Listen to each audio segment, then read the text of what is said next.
Bonjour à tous. Alors comme on l'avait convenu, je vous fais une petite vidéo sur la mise en pot.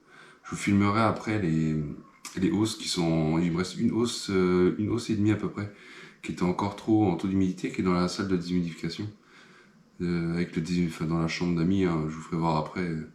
Donc là on est toujours dans mon salon.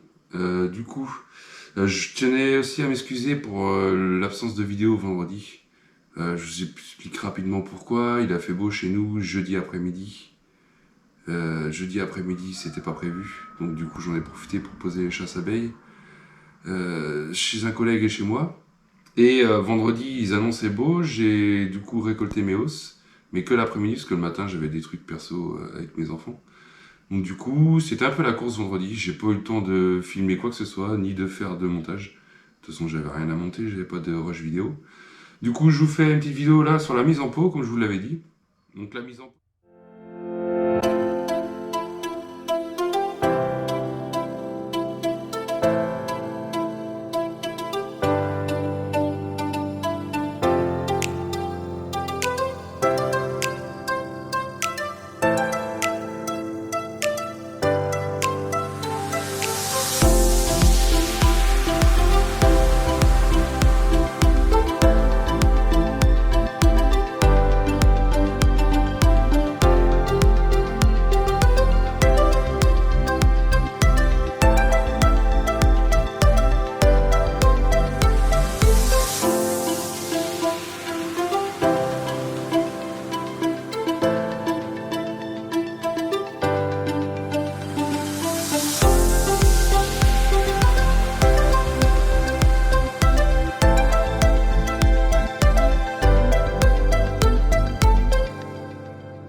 Vous l'avez dit. Donc la mise en pot c'est très simple, hein. Moi j'ai une balance ici, je tarde mon pot.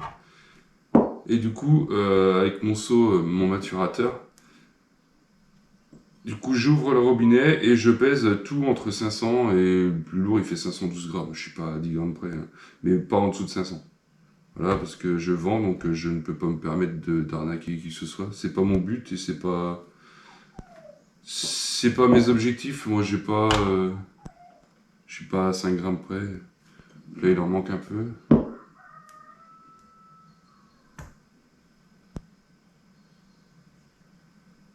Voilà. Hop, 506 grammes, c'est parfait. Toc, suivant. Bon, après, on a le coup d'œil au bout d'un moment. Au bout d'un moment de remplissage de pot, on commence à savoir où s'arrêter au niveau du pot. Voilà, après l'étiquetage viendra après, j'attends, je viens d'avoir mon numéro de sirette. En plus, il y avait ça aussi en fin de semaine. Je viens d'avoir mon numéro de sirette. Du coup, j'ai commandé un tampon pour étiqueter correctement mon miel avec mon numéro de sirette, mon nom, mon adresse. Voilà. Faire un truc propre, carré et pas avoir de soucis derrière.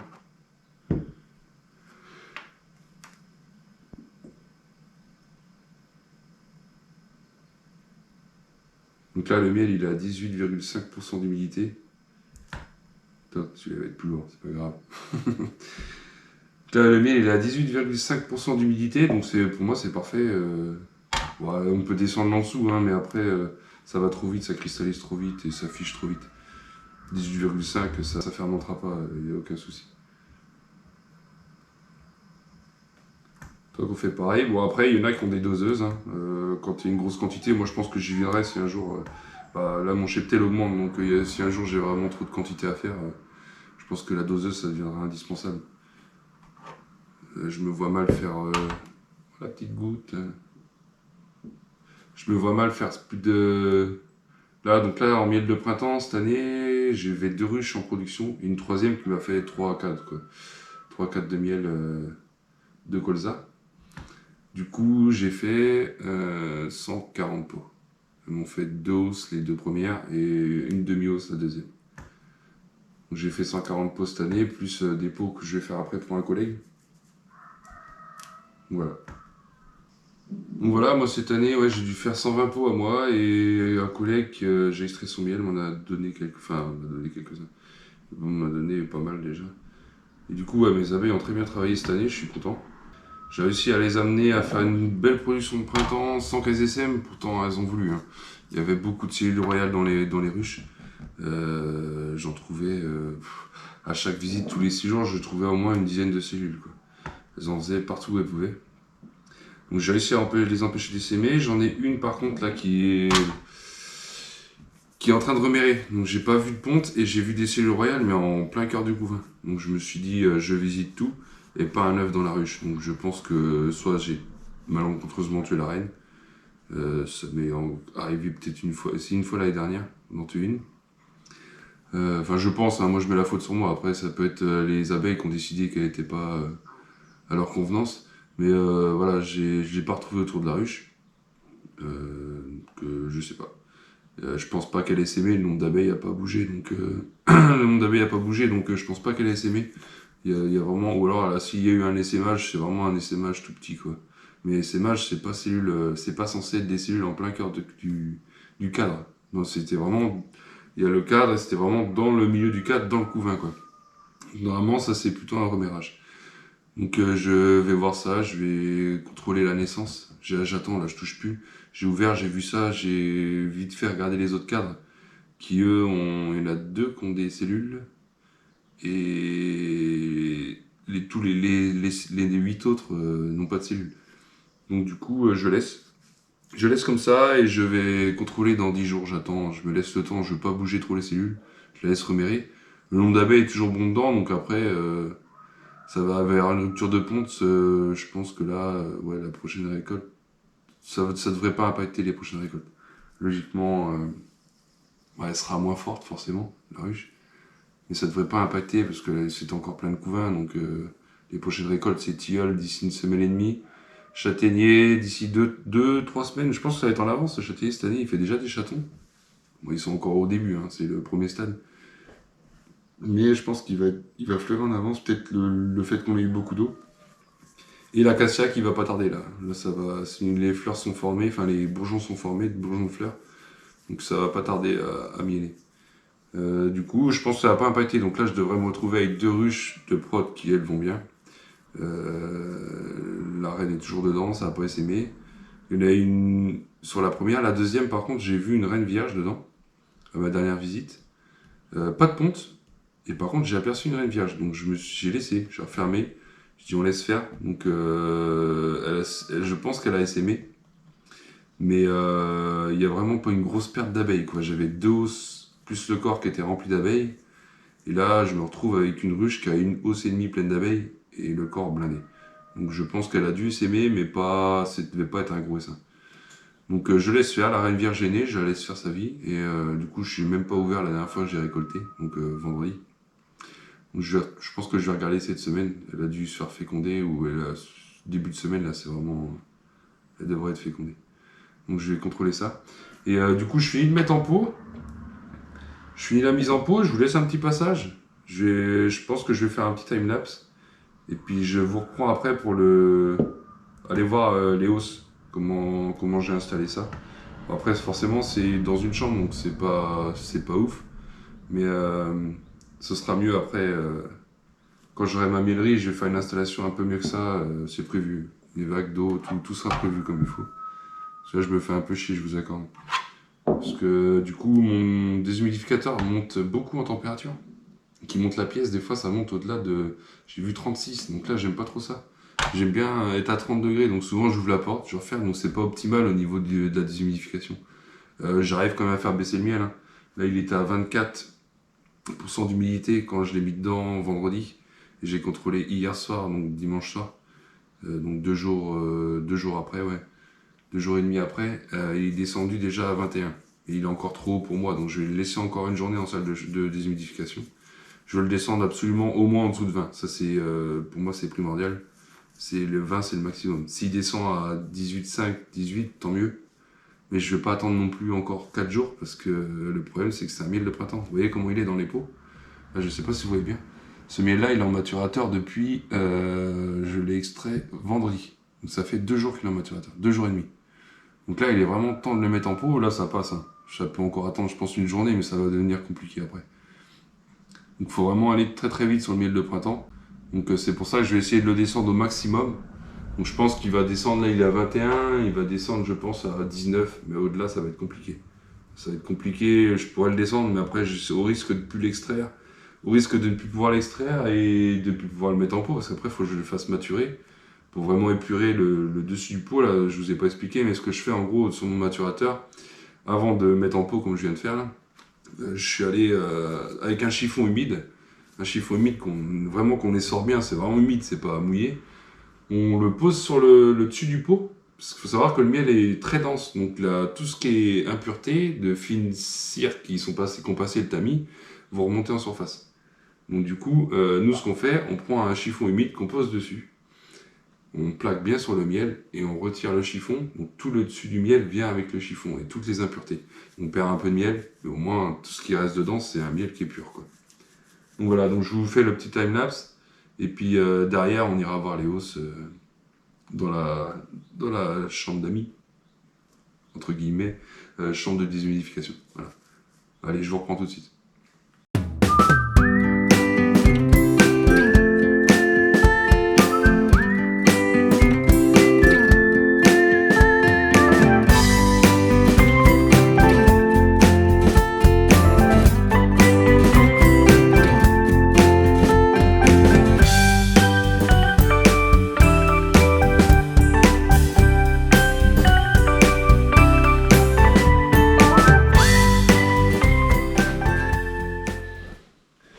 Voilà, donc là tout est mis en pot. On va passer au mode de couvercle. Bon après couvercle, je pense que tout le monde sait mettre un couvercle sur un pot. Tac, on ferme bien et après l'étiquetage, comme je vous ai dit tout à l'heure, ça viendra après quand j'aurai reçu mon j'ai reçu mon numéro de siècle, mais quand j'aurai reçu mon tampon. Donc voilà. Bon, après je pense qu'à l'avenir je ferai faire des étiquettes déjà imprimées avec mon nom et tout. Mon dénomination de l'entreprise Judo Apiculture et du coup et mon adresse, ce sera directement appuyé sur les étiquettes. Mais bon, un tampon ça sert toujours, hein, c'est pas perdu. Donc voilà, donc là un maturateur comme ça, je suis à peu près, je sais pas, je suis à combien, 2, 4, 6, 8, 10, 27, 28 pots et il me reste encore, ouais, je fais une trentaine de pots quoi. C'est un maturateur 20 kg, mais je les remplis jamais à fond, ça reste du plastique, j'ai pas envie qu'il casse. J'ai pas envie qu'il casse quand je les déplace, ça m'embêterait vraiment de perdre le miel, le travail des abeilles, et de deux, de devoir tout nettoyer, parce que le miel derrière à nettoyer, compliqué quoi. Enfin ça se fait, hein, mais c'est chiant quoi. Voilà. Toc. Là, je finis ça et je vous emmène dans la salle, je coupe et je vous reprends dans la salle de chauffe. Voilà ma salle de chauffe, donc c'est un peu bruyant, le déshumidificateur fait un peu de bruit. Donc je mets un ventilo comme ça avec des tasseaux sur les hausses. À tourner au-dessus des hausses comme ça, j'écarte les cadres. Et mes hausses sont surélevées avec des tasseaux de bois. Après dans la chambre je fais un truc propre avec un support, un couvre-cadre avec des ventilos de gros ventilos d'armoire électrique. Faire un truc propre, voilà, dans la mairie ce sera prévu, là c'est provisoire. Bon, ça n'empêche pas, il n'y a aucun risque, c'est vraiment très propre. Le sol est propre, là c'est un ventilo qui est tout neuf de l'année dernière, donc il n'y a aucun danger. Et du coup, le déshumidificateur, c'est ça. C'est une clim qui fait déshumidificateur. Là, on est à 24 degrés. Et là, il va monter à 30 degrés, là, parce que j'ai coupé cette clim, parce que je pensais que le miel était prêt hier soir. En fait, pas du tout. Donc, je vais le laisser tourner là, jusqu'à demain. Et après il va commencer à couler. Vous voyez, j'ai un petit bac derrière. Voilà. Et là c'est comme ça pour l'instant, mais dans la mairie, à l'avenir, ce sera vraiment un truc. Dans la mairie, ce sera vraiment un truc propre, fini. Avec des évacs d'eau dehors, les tuyaux, parce que là je chauffe via mon extracteur. Du coup, ce qui fait que souvent, c'est trop chaud dans la pièce, je suis obligé de l'ouvrir, comme je vous disais tout à l'heure. Et du coup, après, ce sera vraiment un chauffage qui chauffera la pièce et le déshumidificateur recrachera son air dehors. Là, ce qui se passe, c'est que l'air, le déshumidificateur aspire de l'air de la pièce et le ressort en air chaud. Et dedans il y a une plaque qui est refroidie. Et du coup ça fait de la condensation et c'est cette eau là qu'on récupère. Donc c'était l'eau de l'air ambiant quoi. Donc du coup ce que je vais faire c'est ça, c'est que je ferai une évague d'eau qui ira dehors, une évague d'air qui ira dehors et je chaufferai vraiment plus précisément avec un chauffage quoi. Et un ventilo bien propre fait comme il faut, mais ça ce sera dans de prochaines aventures quand je pourrai faire la miellerie. Donc là je pense que je vais pas tarder à commencer. Peut-être pas ce mois-ci, mais le mois prochain je pense que je commencerai. Il faut savoir que les mielées vont être beaucoup moins capricieuses en ce moment. Elles vont être beaucoup moins capricieuses et du coup je vais pouvoir me permettre de me prendre un peu de temps pour faire ça en plus de ce que je faisais d'habitude. Du coup voilà, j'ai oublié de fermer la pièce, pas bien. Voilà, donc du coup je ferai ça dans une pièce propre, fermée, dédiée. Je ferai ça dans une pièce propre, fermée, dédiée. Donc ce sera vraiment beaucoup plus propre, quoi, plus carré on va dire. Et du coup, ouais, je vais attaquer les travaux bientôt. Voilà, je m'excuse pour la vidéo de vendredi que j'ai zappé, que j'ai pas pu faire, j'ai pas eu le temps. C'est pas que je voulais pas, c'est que j'ai pas eu le temps. Ni de tourner les rushs, ni de monter, parce que de toute façon, quand t'as pas de rush, tu montes rien. Et du coup, je vous remercie de suivre la chaîne, d'être de plus en plus nombreux et de commenter de plus en plus, ça aussi c'est cool. De voir des beaux commentaires, même s'il y en aura des mauvais. Voilà, de voir des réactions des gens, c'est sympa. Parce qu'à la base, c'est fait pour ça, c'est fait pour échanger. Et si je fais des vidéos, c'est pour échanger et puis partager ce que je fais. Et au possible, suivant mes connaissances, d'aider certaines personnes, si elles en ont besoin. Donc voilà, merci beaucoup et je vous dis à la prochaine.